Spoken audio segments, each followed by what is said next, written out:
If you have a small crack in a concrete patio or driveway, you will want to fill it to prevent further damage. This DIY video will guide you through repairing a crack that is 1/2 inch wide or smaller. For this project, you will need self-leveling concrete repair caulk, a caulk gun, a trowel or screwdriver, a metal brush, gloves, and a small air compressor or a wet-dry vacuum.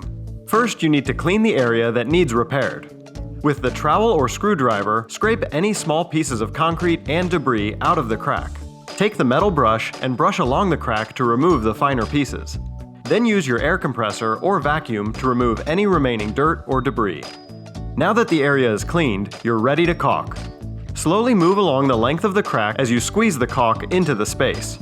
If the caulk sinks into the crack, you can go over the spot again so that it is level with the patio or driveway. Follow the instructions on the caulk for proper curing times. In most cases, it is 24 hours before you can walk on it and up to a week before it can be exposed to water. If you have any questions about this process, contact Lake City Inspections today.